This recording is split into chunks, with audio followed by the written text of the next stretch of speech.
Hey everyone, in today's quick tip video, we're going to be talking about the power of time journaling.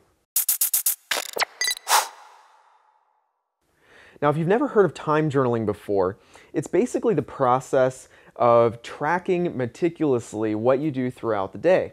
Now, this sounds a little bit overwhelming in terms of how much time it takes to do it, but essentially how time journaling works is you journal every little thing you spend time on throughout the entire day. And typically, I don't do this, ongoing. It's not something you do every single day. It's something you do maybe for periods of time, like 1 week or even maybe 3 days. And I don't do it all the time either, but I do it on occasion. So maybe like once a quarter I'll do this. And essentially what I do is I create a note in my iPhone notepad, and I just write time journal at the top. And I think Matt's going to bring up a example of a time journal that a real one that I used not too long ago here for you, and scroll through it. But essentially what you do is you basically write the time at first. So let's say you get up at 7:30 a.m. You write 7:30. And then to save a little bit on time, generally what I do is I'll list maybe like the next 3 to 5 tasks or activities that I do under 7:30. And then I'll look at the time again and say it's 8 a.m. now. So then I'll list 3 or 4 under that, and then maybe it's 8:45, and I'll list. So throughout the day, you're seeing just like a register of time, maybe every hour to hour and a half, sometimes less, sometimes more. And the purpose of this is really to help you see clearly where your time is going. A lot of us think we know where our time's going, but what you'll find out when you do time journaling is that you really weren't as aware of where your time was going as you thought. We tend to make, as humans, emotional estimations about things like this because of how it feels. We get to the end of the day and we look back and, okay, it felt like a productive day. But in reality, that might have been because of one big project you completed, not because you actually made good use of that time as a whole. So if you've ever driven in fog, this is one of my favorite examples that really relates closely to why you would time journal. If you've ever driven in fog, you know that you have to go much more slowly. You're not nearly as productive in getting to your destination because you can't see very clearly, right? So you got to go way more carefully. You aren't really 100% sure you're even going in the right direction if the fog is bad enough.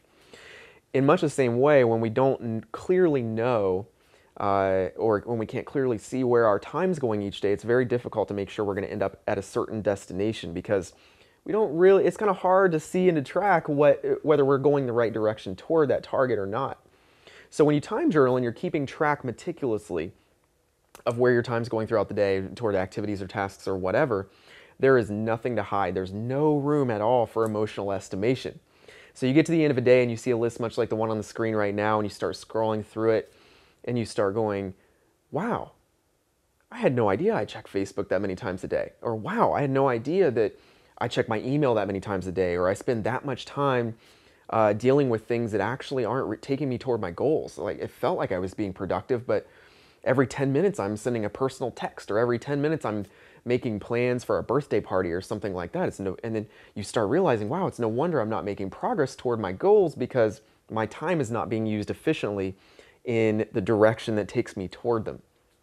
So again, one of the best ways to move forward is to make sure that you know how you're using your resources. And that basically comes down to, as we've talked about before, making decisions and that are based in data and being able to see your current standing clearly so that you can adjust it in the direction that you need to go to reach your goals. Time journaling is one of my favorite ways to do that. So I definitely recommend that if you've never done this before, and even if you have, schedule a few days, just start with 2 or 3 days, to go through the entire day and list every single thing. Sent a text to so-and-so, emailed so-and-so back, brainstormed about such and such for 20 minutes. And go through your entire day keeping track in meticulous detail. Yes, it takes time, but the results and the picture that you're going to be able to see of what you actually spend your life doing will make it well worth the work. So hopefully you've enjoyed this quick tip. I would love to hear your comments below. This should be really interesting on this one. This is one of those things that some people think, oh my goodness, this is such a valuable tip, and other people think, I would never take the time to do that. That sounds exhausting or whatever. But if you want results, that requires work, and that in some cases requires sacrifice. This is one of those things. So I would love to hear what you think, and we'll talk next time.